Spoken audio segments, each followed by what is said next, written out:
So you'll have to excuse the different lighting that I got going on right here, but it'll just have to do for now.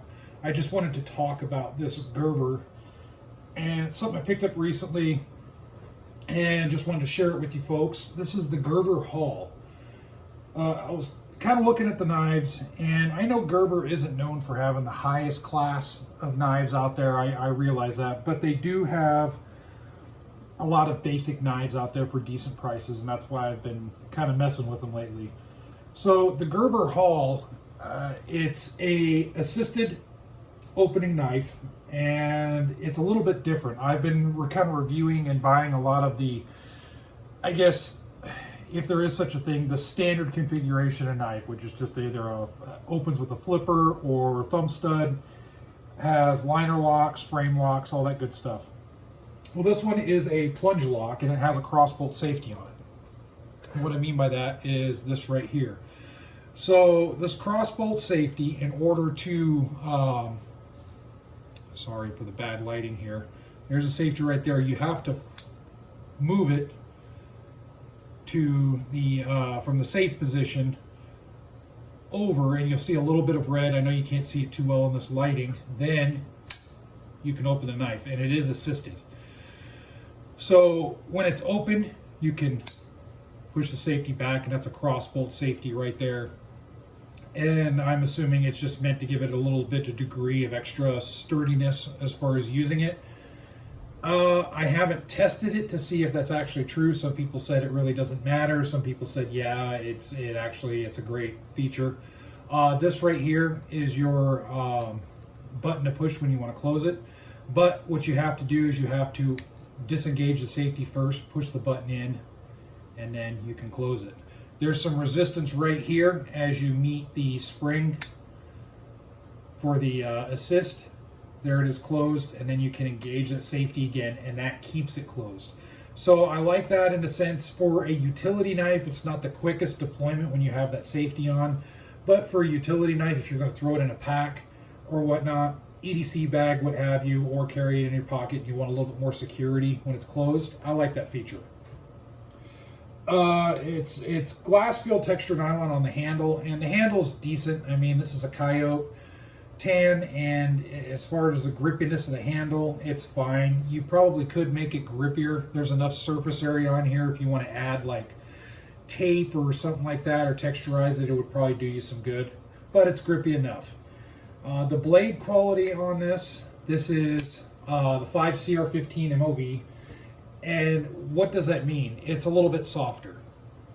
So the steel is a little bit softer, but it sharpens easy as a consequence, but at the same time, you have to keep an eye on it. Now, the blade itself, it does come pretty sharp. I do dig that. It does have a lanyard hole right here if you want to attach it to whatever for, retention purposes or whatnot. It's a 3.1 inch blade, and the weight is 4.6 ounces. So it's not the lightest knife out there, but it's certainly not heavy at all. It feels good in my hand. I have a pretty big hand, and it feels pretty good right here. The contours fit well. The thumb studs are adequate enough for use. I think maybe they could be a little bit bigger, but that's just me.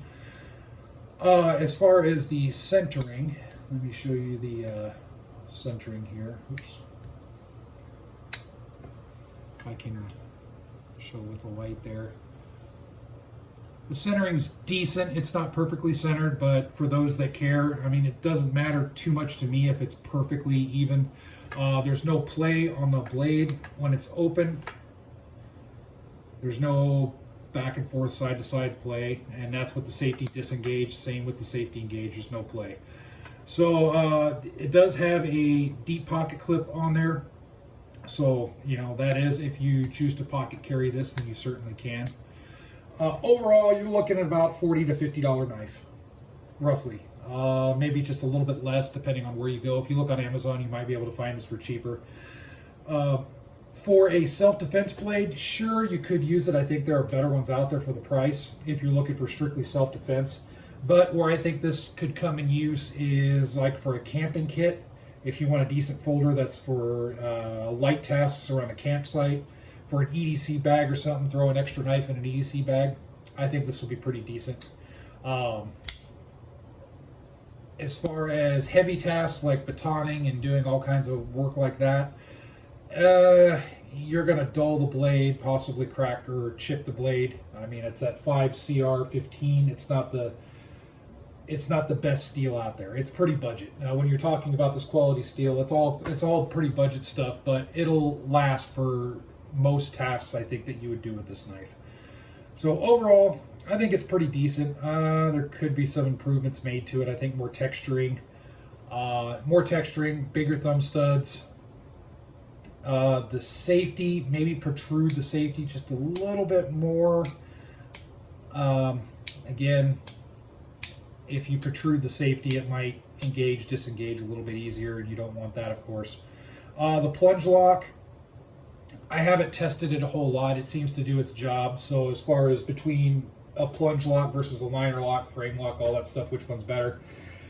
I honestly don't have much input on it. My biggest thing is it solid? Is it solid, and is it safe? Am I going to cut my hand open trying to use this thing? And I don't think I will. So there it is. There's just, the Gerber Hall. Very basic blade, but seems to be made pretty well. And I do like the coloring. I'm a big fan of the Coyote and FDE and all that good stuff. So I think that's a pretty good color there. I'm digging it. So let me know what you all think. Again, my apologies for the bad lighting. Just trying to kind of get this done on the fly here. I'm trying to produce more videos for y'all out there just on random stuff. In the hopes of just increasing my library of just random reviews on all different types of EDC gear and camping gear and firearms and all that good stuff. So that way, knowledge is power, right? And that's what I hope to do. I know my videos aren't the most entertaining, but if it helps somebody make a qualified decision on something, then that's awesome. All right, with that said, enough yammering out of me. Thank you for watching, and stay safe.